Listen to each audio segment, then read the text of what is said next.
નમસ્કાર ખેડૂત મિત્રો, આજે તારીખ 29 જુલાઈ 2025 આજની સવારની હવામાન અપડેટની અંદર માહિતી મેળવીએ તો ગુજરાતની અંદર આગામી દિવસની અંદર વરસાદનું જોર કેવું જોવા મળશે, હવે ગુજરાતની અંદર વરસાદની સંભાવના કેવી છે, આજે તેમજ આવતીકાલે 2 દિવસ દરમિયાન કયા કયા ભાગોની અંદર હજુ વરસાદની શક્યતાઓ દેખાઈ રહી છે, તેમજ ગઈકાલે રોજ દરમિયાન વરસાદની તીવ્રતા ઘટી ચૂકી છે તો તેની સંપૂર્ણ માહિતી મેળવશું। ચેનલમાં નવા હોય તો ચેનલને સબસ્ક્રાઇબ કરી નાખજો અને વિડીયોને લાઈક આપીને તમામ ખેડૂત ભાઈને શેર કરી દેજો। ખાસ કરીને મિત્રો વાત કરવામાં આવે તો ગઈકાલના રોજ દરમિયાન એકલ દોકલ સિવાય ગુજરાતના અનેક વિસ્તારની અંદર સંપૂર્ણપણે વરાપ જોવા મળી હતી।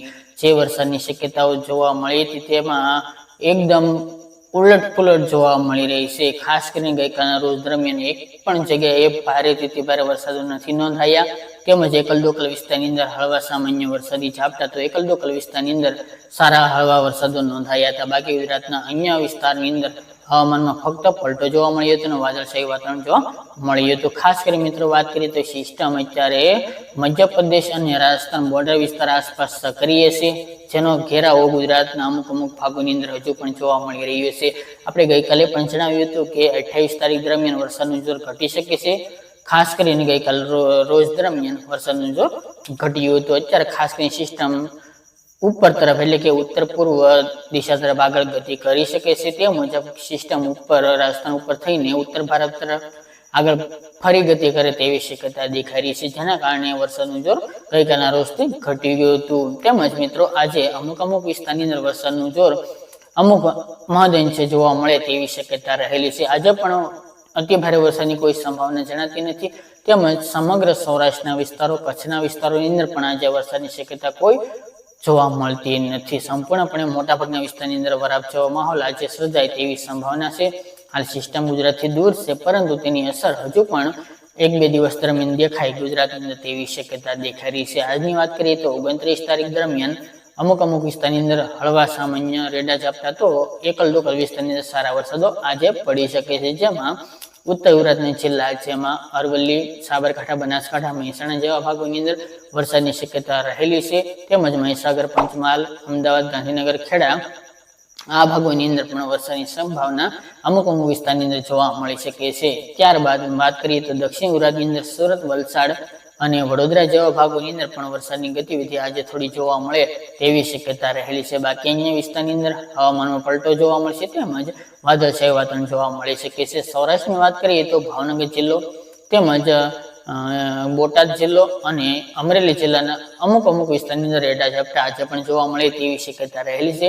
બાકી અન્ય વિસ્તારની અંદર વાતાવરણમાં પલટો જોવા મળશે, વાદળછાયું વાતાવરણ જોવા મળશે, જ્યારે દક્ષિણ અને પશ્ચિમ સૌરાષ્ટ્રના ભાગોની અંદર એકદમ સાવ ચોખ્ખું હવામાન જોવા મળે, અમુક વિસ્તારની અંદર વાદળછાયું વાતાવરણ જોવા મળે તેવી શક્યતા છે। ત્યાં વરસાદની સંભાવના હાલ જોવા મળતી નથી। સમગ્ર કચ્છ જિલ્લાની અંદર પણ એક પણ વિસ્તારની અંદર વરસાદની શક્યતા આજ જોવા મળશે નહીં, જેની નોંધ તમામ ખેડૂત ભાઈ નોંધ લેવી।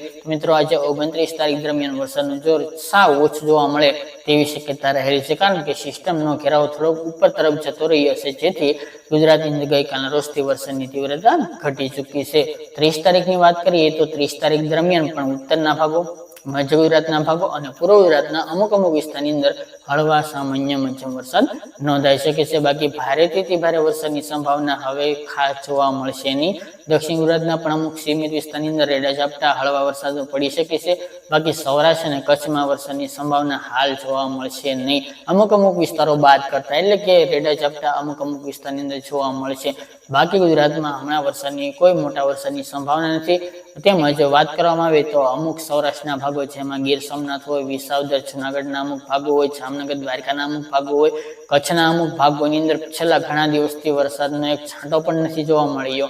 ત્યાં હજુ પણ વાડ દેવરાવ એટલે કે હજુ પણ ગુજરાતની અંદર એ ભાગોની અંદર વરસાદની કોઈ સંભાવના જણાતી નથી। રેડા ઝાપટા પડે તેવી પણ ત્યાં શક્યતા હાલ જોવા મળતી નથી। તે વિસ્તારોની અંદર હજુ પણ 10 ઓગસ્ટ સુધી ત્યાં વરસાદની શક્યતા હાલ માની રહ્યા નથી। હાલ મોડેલો પણ જણાવી રહ્યા નથી કે ત્યાં વરસાદી માહોલ સર્જાઈ શકે છે, કારણ કે ત્યાં સિઝનનો વરસાદ સાવ ઓછો જોવા મળી રહ્યો છે। અન્ય વિસ્તારોની સરખામણીએ ત્યાં વરસાદનું જોર સાવ સામાન્ય ગણી શકાય. બાકી ઉત્તર ગુજરાતના ઘણા બધા ભાગોની અંદર, સાબરકાંઠાના અમુક ભાગો હોય તેમજ બનાસકાંઠાના અમુક ભાગોની અંદર હજુ પણ સારા વરસાદો જોવા મળી રહ્યા છે. તે મુજબ જોવા મળશે. સૌરાષ્ટ્રના પણ અમુક વિસ્તારોની અંદર સારા વરસાદો પડી ચૂક્યા છે. આગામી દિવસની અંદર એટલે કે 2 ઓગસ્ટ દરમિયાન ખાસ કરીને વરસાદનું જોર ત્યાં સુધી આ સિસ્ટમનું જોર જોવા મળશે, જેના કારણે રેડા ઝાપટા કન્ટિન્યુ જોવા મળે તેવી શક્યતા રહેલી છે. પણ છૂટાછવાયા સીમિત વિસ્તારોની અંદર રેડા ઝાપટા જોવા મળશે. સાર્વત્રિક વરસાદની કોઈ સંભાવના નથી. ત્યારબાદ મિત્રો ઓગસ્ટ મહિનાની અંદર હાલ મોટા રાઉન્ડ આવવાની હમણાં કોઈ શક્યતા જણાતી નથી. એટલે કે આમ જોવા જઈએ તો રક્ષાબંધન અને જન્માષ્ટમી સુધી ગુજરાતમાં સારા વરસાદો સૌરાષ્ટ્રની અંદર કે કચ્છની અંદર થાય તેવી હાલ સંભાવના નથી. જે સિસ્ટમ અત્યારે સક્રિય છે તેની પણ હવે ખૂબ મોટી અસર ઉત્તર ગુજરાત, પૂર્વ ગુજરાત કે મધ્ય ગુજરાતની અંદર નહીં જોવા મળે. રેડા ઝાપટા હળવા મધ્યમ અમુક વિસ્તારની અંદર વરસાદો પડતા રહેશે. બાકી ધીરે ધીરે હવે ગુજરાતની અંદર માંથી ચોમાસું પણ ધીરે ધીરે નબળું પડતું જોવા મળી રહ્યું છે, જેના કારણે વરસાદની ગતિવિધિ પણ હાલ તો સ્થિર થતી જોવા મળી રહી છે. બાકી મિત્રો આમાં કોઈ પણ ફેરફાર હશે તો અપડેટ આપતા રહીશું. આ તે મિત્રો આજની વહેલી સવારની અપડેટ.